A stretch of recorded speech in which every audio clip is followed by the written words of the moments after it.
Cuban Moluccas.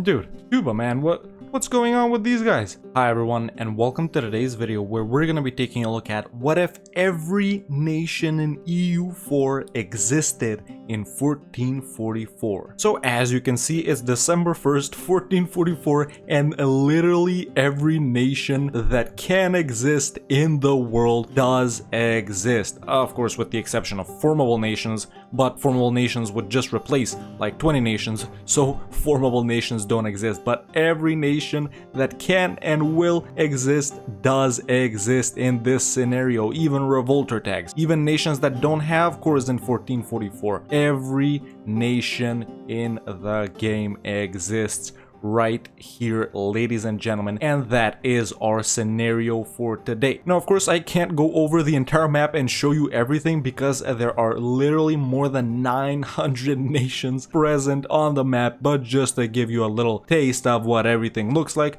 you know all the nations in Iberia? Well, here they are. They exist. Look at all these guys in France. France is down to 5 provinces. So tiny. Everything in the British Isles has blown up as well. The HRE be like, I don't get it. But Austria seems to have been split up. Lots of other nations existing in Italy as well. Look at the Balkans. All nations have popped out over there. Even in Anatolia as well. Over here in the Mashriq region. This is the Maghreb. You guys recognize a lot of these countries, but some of them may be new to you. We even got nations popping out over here. As you know, for example, Karelia, they don't have cores in 1444 here, but they do exist. This is the Middle East. Other nations popping out, showing you India. You probably won't tell too much of a difference, but we can notice Vijayanagar and Bahmanis, they don't really exist. And look at Ming. Ming has blown up as well. Once again, Ming be like, I don't get it. This happens to me every game. But all of these Chinese nations exist here too. Not too much changes in Southeast Asia. Most nations that can already do exist here. This is the Horn of Africa. You guys can notice some differences, and not a lot of changes here because the nations from here, here, and here are already present in 1444. Same with the New World, no changes there pretty much. So the biggest changes really come in Europe, North Africa,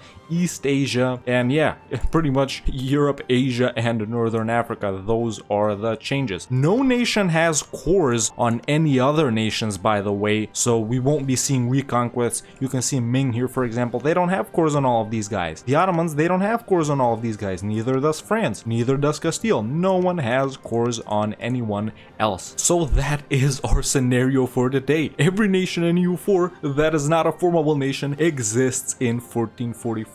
I'm using a mod, by the way, called Balkanized World 1.31 or something like that. It does seem to work on 132, so we'll see if we have any issues there. But my top 3 contenders are honestly Castile, Muscovy, and the Mamluks. I think those 3 nations will do really well. Maybe England too. We'll see what happens with Austria, maybe Poland too. But who are you rooting for, man? Open up the wiki and go through that country list because we have lots of nations over here, and I can't wait to see what happens in this cursed scenario. And before we begin, if you enjoyed this video, don't hesitate to leave a like. It really helps out the channel a lot. And if you want to see more what if videos or more EU4 videos in general, definitely hit that subscribe button so you don't miss out on anything. So we'll check back in 1480 and see who has made the most advances. So now it's 1480 and let's take a look at all the changes that have happened in this cursed scenario. Let's take a look at all the biggest winners that we have so far. Of course, this was an expected one. I think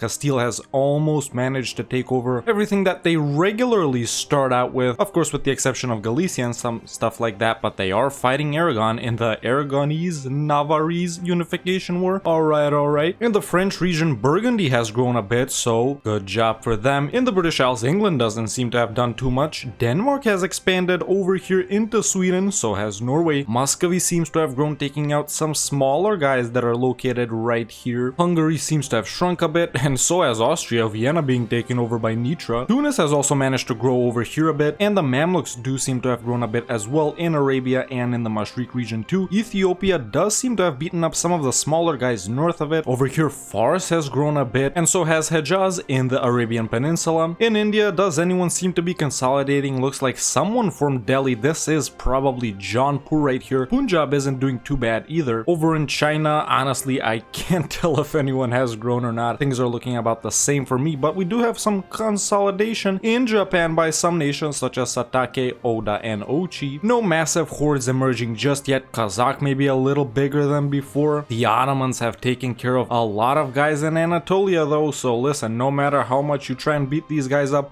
they're always gonna do what they do every single game, even though they have some pretenders right here. No changes from Byzantium. I know you guys want to hear about them. They seem to be about the same, allied to Achaea, Genoa, and Zaporozhye. Over here in North Germany, the Teutonic Order seems to have beaten up Poland, and they're not looking too bad themselves. You know, they might form Prussia. They do have a lot of provinces. Danzig doesn't seem to have been helped out by Poland in this situation. Are any nations joining the HRE though? It doesn't seem like it, man. I thought a bunch of these smaller guys, especially over here in France, would end up joining the HRE, but that doesn't seem to have happened. And the HRE is looking about the same as it does in a regular game. And yeah, man, no really powerful nations emerging this far into the campaign. Of course, this is expected. Not a lot of time has passed. Portugal is colonizing though, so that's good for them. Pretty much one of the only unchanged nations in our cursed scenario right here. And really the biggest winner is Castile. I do think they will continue to dominate even more, but I think other really powerful nations will emerge, and looks like my prediction on England wasn't correct. So now I'm shifting focus to Castile, the Ottomans, and Muscovy. Those three nations seem to really have things on lock. We will see even more expansion in the next 50 years. We'll see the Protestant Reformation spawn and lots of other cursed things. So let's take a look at who the biggest winners are when we check back in 1530. So now is the 1530s. Let's take a look at everything that's happened in the past 50 years. Starting off once again with Europe, where Castile are looking even more powerful. They've taken some more provinces down here. Is Aragon their junior partner? Of course not, but they're losing 2 wars right now. Portugal is losing to Tetuan, and shout out to Fez for consolidating this region right here. Going a bit north, shout out to Toulouse and Burgundy. They're looking pretty strong themselves, although France isn't doing too bad either. They're fighting Brittany right now. England has finally managed to consolidate most of the British Isles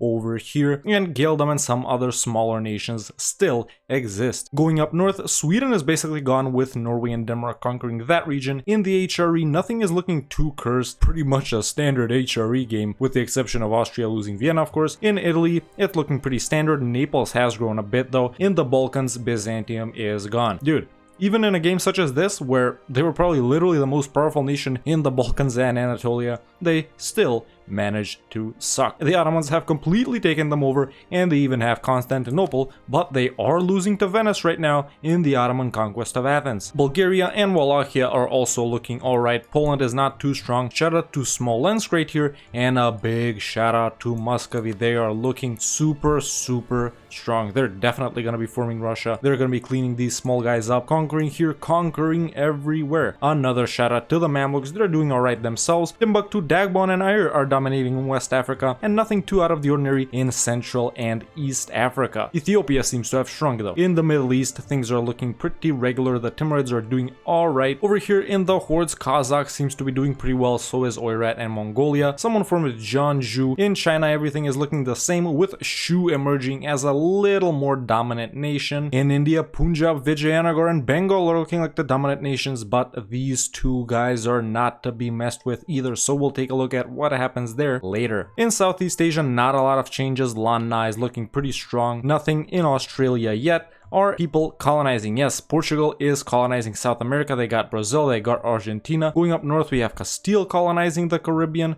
Anything in North America? It doesn't seem like it just yet, but we will be getting to that shortly, because now is when nations start really colonizing. Going into the religious map mode, the Protestant Reformation did spawn. It is looking very cursed, ladies and gentlemen. We have Reformed over here, Protestant over here. England went Protestant. That's pretty rare for them, actually. I see them going Anglican or remaining Catholic way more often than them going Protestant. But that's what the religion map mode is looking like. If we zoom out, nothing too out of the ordinary just yet. Castile, now England too. Muscovy and the Ottomans are looking like the strongest nations in the game right now. If we go into the Great Powers list, those four are actually top of the Great Powers list. We have Castile, followed by the Ottomans, England, Muscovy, then Portugal, then the Mamluks, then Denmark, and then Toulouse. Will Toulouse be destroying France and reforming it themselves? I guess you'll have to wait and see when we check back in 1580. So now is the 1580s, and lots of fun stuff have been going on, so let's jump right in to take a look at Europe. The Ottomans are looking a bit stronger than earlier. They're they're not as big as I thought they would be, since some small nations in Anatolia and in the Balkans still exist, but this is how far they've expanded. We got Bulgaria up north looking pretty good,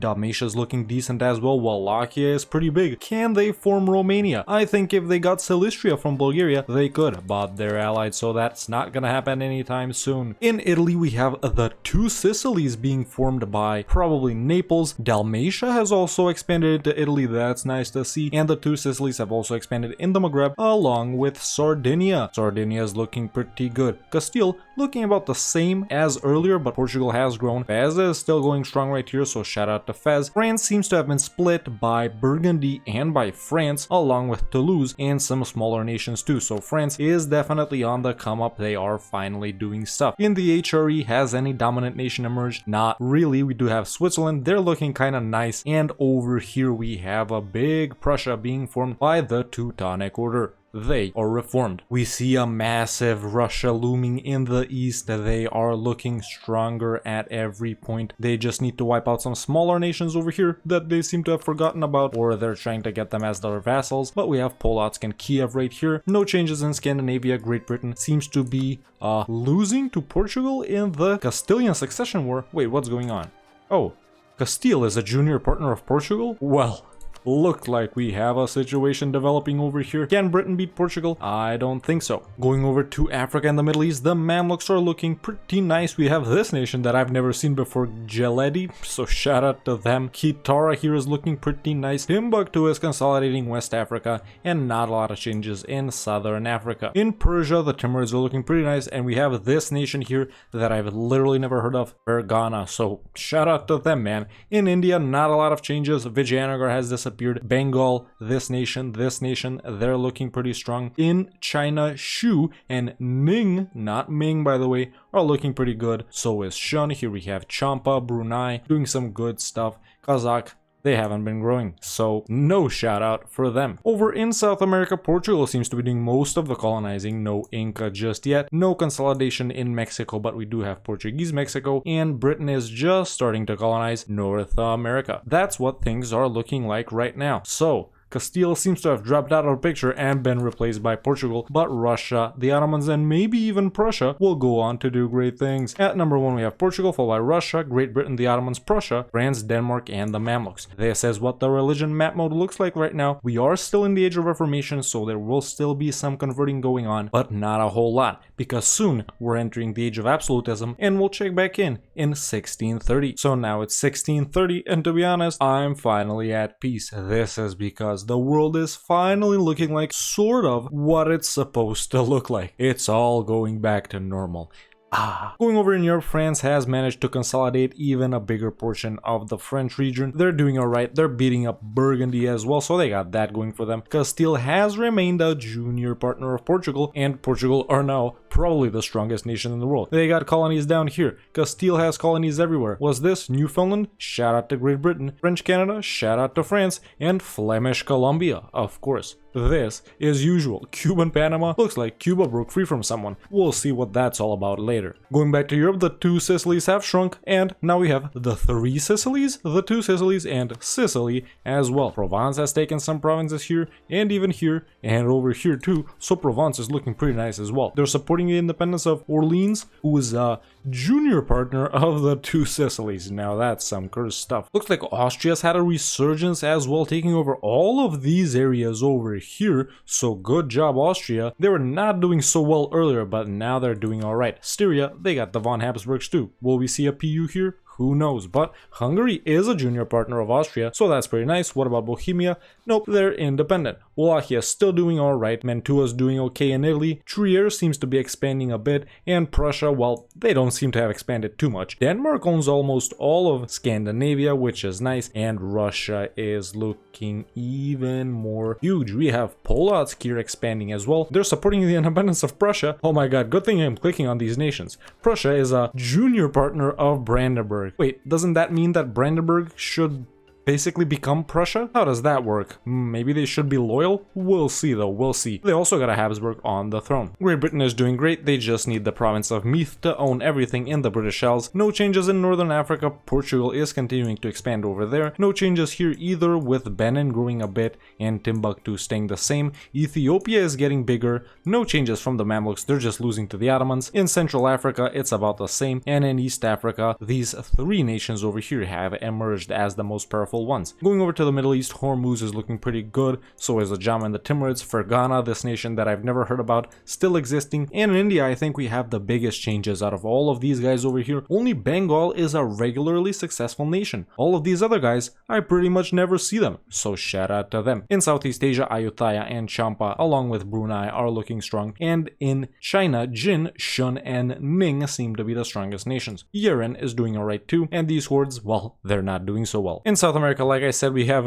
Cuba colonizing apparently, Castilian colonies, Brazilian colonies. In Mexico, it's about the same, and we have the Portuguese colonizing North America, along with the tribe of the Caddo Federation. This is the funniest bug, dude, I swear. Either way, man, we're in the age of absolutism. This is what the Reformation ended up looking like. We'll check back in 1680. Just a quick check-in to let you know that France is now a junior partner of Mantua of all nations, and Portugal is contesting that PU. They're gonna get France too, dude. They're gonna be so powerful. They're already annexing Castile. So now it's 1680, and let's take a look at if Portugal managed to get that PU over France, which they were trying to get from Mantua over here. And it looks like they have, and France is even loyal. So a super powerful Portugal this game. They're fighting Mantua right now again, and they're almost done integrating Castile. It'll be done in just about a year. They're gonna get all of Castile's colonies too, which there are 8 of, and that's amazing. There's even some Castilian land down here in South Africa, and France has colonies too. So dude, Portugal is gonna own like half the world by the time we're done. Austria is looking pretty strong at this point as well. Transylvania has popped out, and Wallachia, after being so powerful the entire game, they don't exist anymore. In fact, Transylvania is a march of Austria, so a good play by them over there. Prussia has been expanding along with their senior partner Brandenburg, of course. I don't know how the event exactly works for Brandenburg to become Prussia. I don't know if they can actually do it, since Brandenburg does seem to be Catholic, but Prussia is loyal at this point. So Brandenburg and Prussia, they're doing alright too. Denmark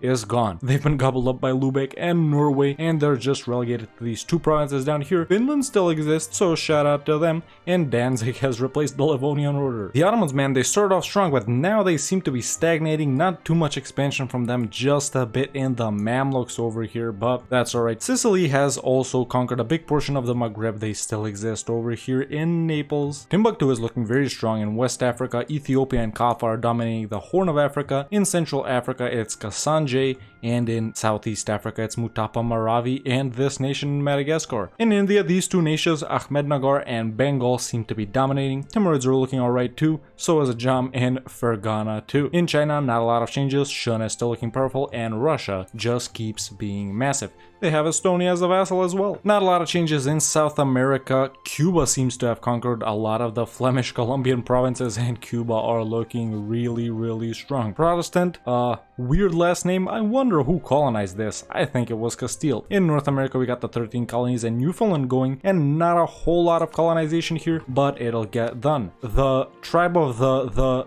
Caddo Federation is getting its name even longer, and it's more powerful too. Let's take a look at the Natchez Federation. They just have a normal name. Not as powerful as the tribe of the Caddo Federation. And that's how things are looking like in 1680. We'll check back in 1730 and see who goes revolutionary. So now it's the 1730s, let's take a look at everything that's happened. Right away we can notice Portugal, they annexed Castile. They still haven't taken over all of Iberia though, with Catalonia still existing, and Aragon, but Aragon is their vassal. What about Granada? No, they're independent, but they're taking over a big portion of the Maghreb as well, and they might push into a big Timbuktu in West Africa. They've also gotten Provence as a junior partner too. Provence isn't that powerful, but they are a junior partner of Portugal. So 3 PUs for Portugal this game. They've started annexing France. They will do it by the end of the game, and they have so many colonies. They're super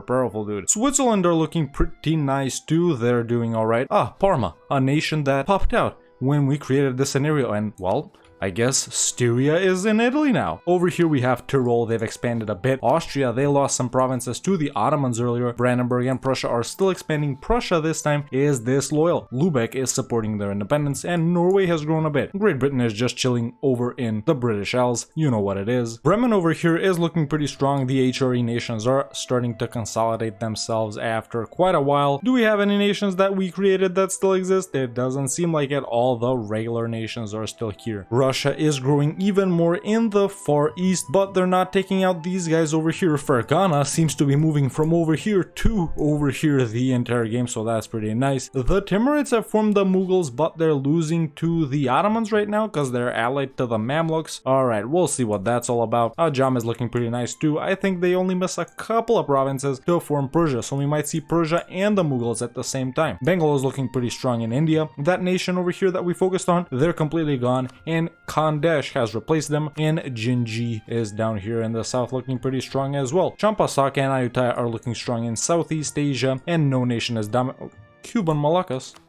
Dude, Cuba, man, what's going on with these guys? Let's go over to the New World and see what they're doing, and we can see that they are huge. They own a big portion of Central and South America, and we also have Cuban Cascadia too. Yep, that's what they're up to. This is what the rest of South America looks like. Portuguese stuff, more Portuguese stuff, British stuff, and French stuff as well. Taking a look at the revolutionary map mode, the revolution hasn't spawned yet, but we still have time to see that happen. So things are spicing up even more. Portugal is looking even stronger. Who will end up on the top of the great powers list by the end of the game? Will anyone go revolutionary? Will anyone blow up? Will we see other nations form? We'll check back in 1780. So now it's 1780. Let's take a look at all the changes that have happened, jumping straight into Europe, where we can see that the revolution has spawned, and it seems that revolutionary Brandenburg is the revolutionary target. Their flag is nice, you know, I guess this is black, white, dark red. I like it, not too cursed. Who's this over here? Revolutionary Brunswick, they're looking good. Revolutionary Coburg, looking nice. Nuremberg, Regens, that's what I was waiting for. Revolutionary Republic of Revolutionary Regensburg, wonderful. Saxony, alright, not a bad flag over there, but we have two other massive nations going revolutionary as well. Portugal, and previously the Ottomans, now Turkey. Wait, the revolution spawned in the Ottomans actually. I thought it spawned in Brandenburg, but I guess they went revolutionary first. And we have revolutionary Turkey. No more Ottomans. The Ottomans are gone. Prussia is still a subject of Brandenburg. They are loyal now. Lubeck and Norway are back at it again, with Lubeck growing once again. France is being integrated by Portugal, but it looks like it's gonna be done in 2019. So yeah, the first time it said it was gonna be done in 1778, that time has already passed, so I don't know if they can integrate them by the end of the game. Portugal is also present in Italy. Styria is now here. Wonderful. Tuscany still exists. Tunis still exists. Funnily enough, they're allied to Styria. Portugal has been expanding some more in the Maghreb. Timbuktu and Benin are looking the same. Ethiopia and their personal union subject Kaffa, which I forgot to mention, they're looking alright in the Horn of Africa. Kassandja has dominated in Congo even more. These guys are looking the same over here. Mughals and Ajam are also looking same. Bengal is looking bigger. These guys are shrinking, and it seems that the Mughals and Bengal are dominating in India. Over in China, Xi and Xi are looking like the strongest nations. These guys down here, they're doing their own thing. Cuba, of course. I almost forgot about them. Russia is still looking pretty big, but their expansion has slowed down significantly. Over in South America, no changes, so no colonies breaking free. The same can be said in Central America, where Portugal have consolidated Mexico, and in North America, the colonies that existed just grew. And that is all the changes that have happened. We'll check back in for a final time in 1821. So now it's January 3rd, 1821, the end of this scenario where we took a look at what would happen if every single nation in EU4 existed in 1444. Let's start off with Africa, where in the south we can see colonies by the Portuguese and the French. This nation has consolidated Madagascar. This was a pretty standard situation for South Africa, as always. In the Horn of Africa, we have Ethiopia. They had Kaffa as a junior partner, but not anymore. Now they're a vassal of revolutionary Turkey, and we have this nation Geledi over here being powerful. I've never seen these guys. Going over in West Africa, usually this gets conquered by colonizers, or someone like Songhai or Timbuktu or Ayer becomes powerful. This time it's split between Timbuktu and Benin. In the Maghreb, most of it is owned by revolutionary Portugal, with this small portion over here by Tunis and some other smaller nations too. And in the Egypt region, it's it's been conquered by revolutionary Turkey. In Arabia, half of it is owned by revolutionary Turkey and the other half by Hormuz, and in Persia we have Sauron, Ajam, and the Mughals. In India, Bengal and the Mughals are the most powerful nations. No Bahmanis, Vijayanagara, or Delhi this game. Instead, this nation and this nation, which I've never heard of, are looking very powerful themselves, and India, as usual, is split between 3 to 5 big nations. In Southeast Asia, not a lot of changes compared to a regular EU4 game. Ayutthaya is pretty strong, we have some other smaller nations too, and the biggest surprise over here is Cuba and Australia, a very powerful nation that emerged in the Caribbean and is now one of the great powers. Over in East Asia, we have the regular stuff going on in Japan. No one managed to form Japan, no one managed to consolidate it. Korea is split between Ashikaga and Korea, and in China, the most powerful nation, Xi, seems to be losing to Bengal and winning versus Russia. Over here we have Qi, and none of these hordes over here managed to become powerful. The most powerful horde over here seems to be Nogai, which popped out of somewhere. This nation over here was pretty strong, I've never heard of them. Yarkand and Kazakh are doing alright, and in the north, going over to Europe, partially, we have revolutionary Russia, who's losing 3 wars at the same time, and they have been decimated. They were really powerful at one point, now they're not. Going over to Europe, where the Ottomans and now revolutionary Turkey are looking as powerful as ever. They weren't looking that strong at the start because they were tiny, but I guess they managed to do what they always do. Austria was looking pretty weak at the start too, but then they managed to claw back, and now they are pretty powerful themselves. Transylvania is their subject, along with Krakow and revolutionary Gloga. In Northern Europe, you have Norway and Lubeck dominating. This region was switching hands a bunch of times between Norway, Sweden, Denmark, Lubeck. Even Finland owned this at one point, but now it's split by Norway and Lubeck. Great Britain had a chill game, not too much stuff from them. They were formed by England. In the HRE, Brandenburg became revolutionary, got a PU over Prussia. They can't make all of this Prussia because I'm assuming they're Catholic. Otherwise, both Brandenburg and Prussia would merge into Prussia, which would be a successor of Brandenburg, actually. Over here we have Trier doing alright, Liège doing alright, and Bohemia doing alright. Landshut is pretty powerful, Switzerland is pretty strong too, Provence has moved over to southern Italy, and we have Tuscany and some other tiny nations existing here. The Pope still owns Rome, and Styria is in Ragusa. France was PU'd by Portugal this game, and they did fight an independence war a few years ago along with a bunch of colonies, but they lost. Portugal has kept their PU over France and over Provence, and they even managed to PU Castile, which they already integrated. So a very, very powerful game from revolutionary Portugal, and that is what Europe is looking like. In North America, we have this owned by Cuba, Portuguese colonies, British colonies, and French colonies. In Central America, we have the nation of Cuba, extremely powerful. They popped out of Portugal and Castile, conquered their colonies. Maybe some other nations colonized too. I noticed some Gaelic provinces over here, Highlander, so maybe they actually popped out of a Gaelic colony. I guess we'll never know. Half of South America is owned by them, and the rest of it is owned by Portugal. In the religious map mode, a pretty weak reformation this game, not a lot of reformed or Protestant nations, and everything is looking pretty much the same as usual, perhaps with the exception of the Protestant right here, which has been spread by the British and the Cubans. Aside from that, no major religion changes, and no major culture changes either, nothing that's worth going into that we can notice that's out of the ordinary. In the Great Powers list, we have Portugal, Turkey, Britain, Cuba, Bengal, Russia, Brandenburg, and the Mughals. The biggest army in the world is owned by revolutionary Portugal, followed by Turkey, Bengal, Great Britain, Cuba, Mughals, the 13 colonies, Ajam, Switzerland, Lubeck, France, and so on. And we'll take a look at the timeline as a closer for this scenario. We can notice all of the nations that we created slowly getting consolidated by all the nations that regularly